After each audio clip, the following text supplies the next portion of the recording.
did you know that the game Monopoly was one of the most popular games like ever? Still is.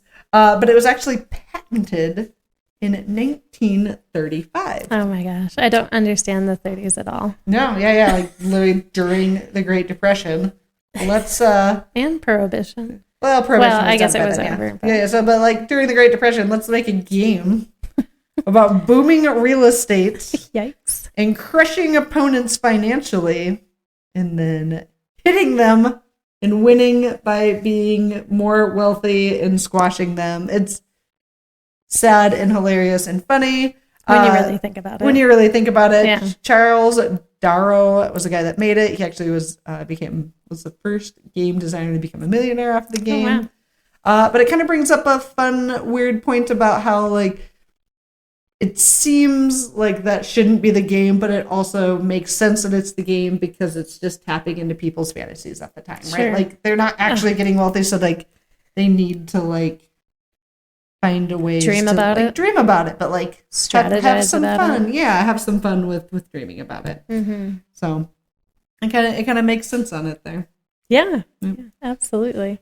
Why not? You're sitting there starving and eating potatoes, and you're like, you know what? I'm going to buy a boardwalk for $4,000. Why not? Yeah, who doesn't have that laying around? Which in today's world is like $400,000. So I guess it's like a townhouse in Denver. During the Prohibition, what came up previously before the Monopoly came out was all the speakeasies in the cocktail culture.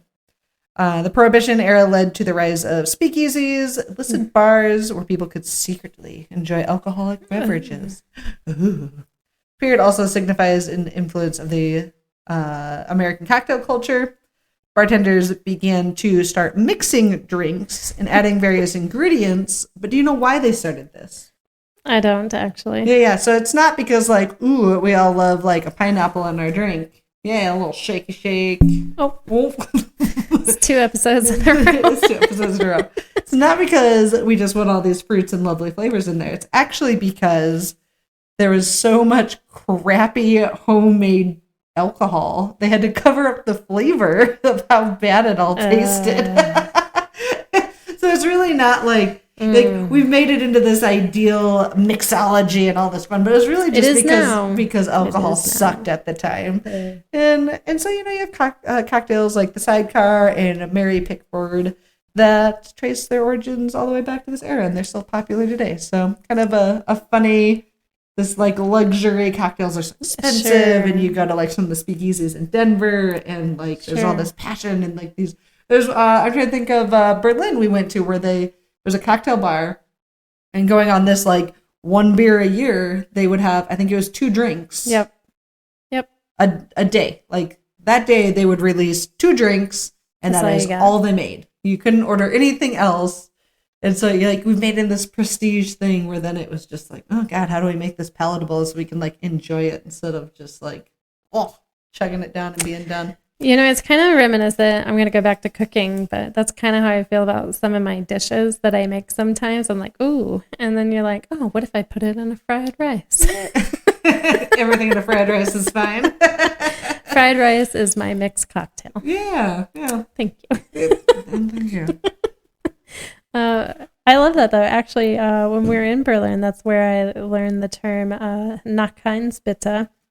Because I kept trying to order another drink at that place, that particular bar, and the guy I was sitting next to, and he's like, no, just say one more, please.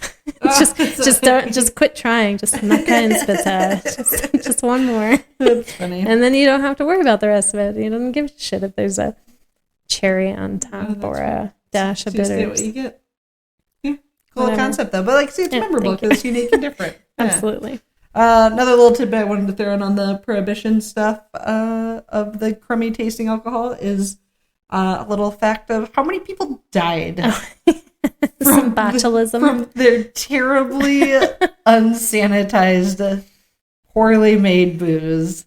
It kind of questions, when you buy canned jams, jellies, jars, sauces at farmers market.